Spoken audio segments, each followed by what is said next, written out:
Hello friends, welcome to export import learning channel. और आज के सेशन में हम समझेंगे air export DDP expenses. Okay, in last session we have understood sea export DDP expenses. तो मैं प्रीवियस सेशन में देखा था कि जब आप कोई गुड्स एक्सपोर्ट करते हो और इनको टर्म्स आपकी डीडीपी है, तो सी एक्सपोर्ट में आपको क्या क्या एक्सपेंस पे करने होते हैं। और आज के सेशन में देखेंगे कि जब शिपमेंट आपकी एयर की है तो उस केस में क्या क्या आपके एक्सपेंसेस होंगे।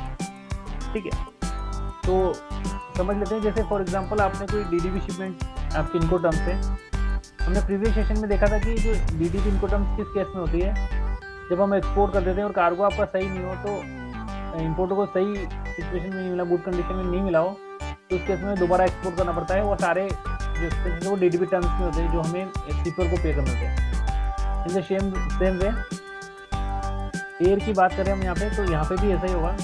जब कोई गुड्स आपने एक्सपोर्ट कर दिया और वहाँ पे जो इम्पोर्टर है, बायर, उसको कार्गो आपको सही कंडीशन में नहीं मिला, तो वो रिजेक्ट कर सकता है। तो उस केस में आपको दोबारा एक्सपोर्ट करना होता है। या फिर कोई कंटेनर आपने डिस्पैच किया है एयर सी के केस में और उसमें कोई मिसिंग आइटम मिस रह गया, तो उस केस में आप एयर के थ्रू जो एक्सपोर्ट करोगे तो उसको डीडीपी इनको टर्म्स में करोगे। तो उस एग्जाम्पल के थ्रू हम देख लेते हैं। ठीक है, तो फॉर एग्जाम्पल आपने एक कंटेनर एक्सपोर्ट किया जिसमें शूज थे। ठीक है, उसमें 10,000 पीस आपने एक्सपोर्ट किए।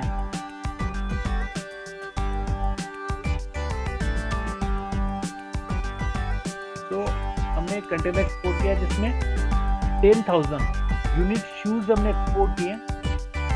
ठीक है, जब ये कंटेनर इंपोर्टर को मिल गया तो वो बोल रहा है कि नहीं, हमें तो उसमें 5 यूनिट शॉर्ट मिली, मतलब 5 आइटम हमें कम मिले हैं। तो उस केस में क्या होगा, 5 आइटम आपको एक्सपोर्ट करने पड़ेंगे बाय एयर।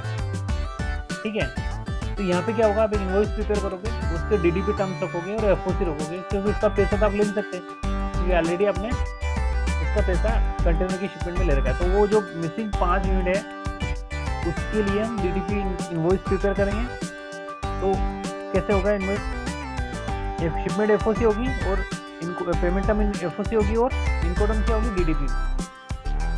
ठीक है, तो इस केस में क्या क्या एक्सपेंसेस हमें लगेंगे वो सिस्टम को समझ लेते हैं। फॉर एग्जांपल जैसे हमने एक पैकेट प्रिपेयर किया 5 मिसिंग शूज का, जो कि वहाँ मिलने थे, वो 5 हमने पैकेट पैक करवा लिया। उसकी पैकिंग चार्ज लगेंगे। उसके बाद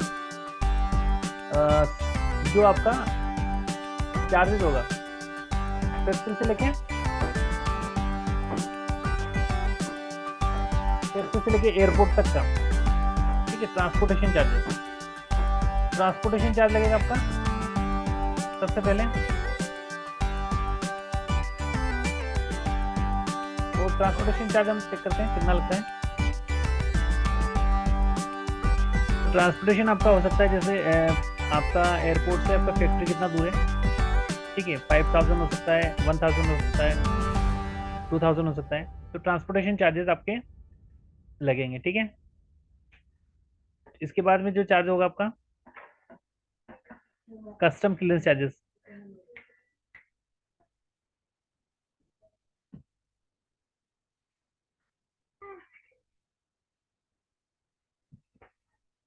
ठीक है, ट्रांसपोर्टेशन के बाद में आपकी आती है बात, आपको हैंडलिंग चार्जेस पे करने पड़ेंगे।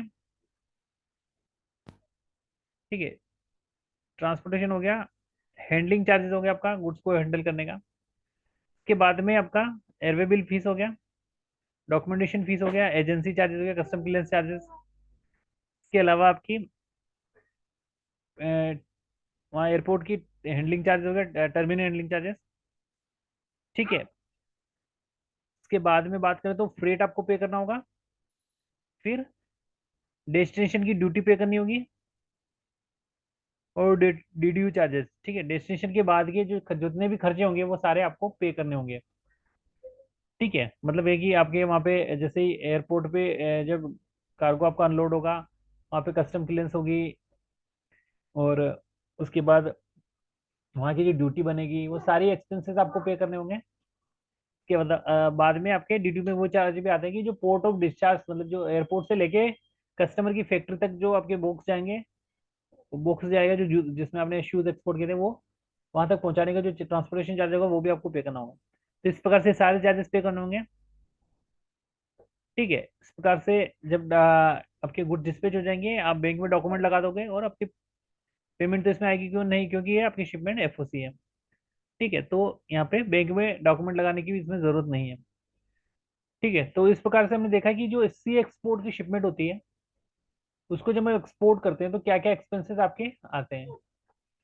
ठीक है, तो आपकी शिपमेंट आपने पोर्ट वहां से फैक्ट्री से निकाली, और फैक्ट्री से निकालने के बाद ट्रांसपोर्टेशन लगा, वहां के पोर्ट के हैंडलिंग के चार्ज लगे, कस्टम क्लियरेंस चार्जेस लगा, फिर फ्रेट आपने पे किया। इस प्रकार से आपके पोर्ट ऑफ डिस्चार्ज पे ड्यूटी पे की, फिर पोर्ट ऑफ डिस्चार्ज से लेके कस्टमर की फैक्ट्री तक आपको चार्जेस पे करने पड़ेंगे, वो ट्रांसपोर्टेशन के ड्यूटी, और इस प्रकार से आपकी जो कस्टमर को आपकी जो डीडीपी शिपमेंट उसको मिल जाएगी, और चार्जेस आपको बियर करने पड़ेंगे। So guys, in this session we have understand air export DDP expenses for the shoes export, missing shoes export. So guys, thank you for watching the session. Have a nice day.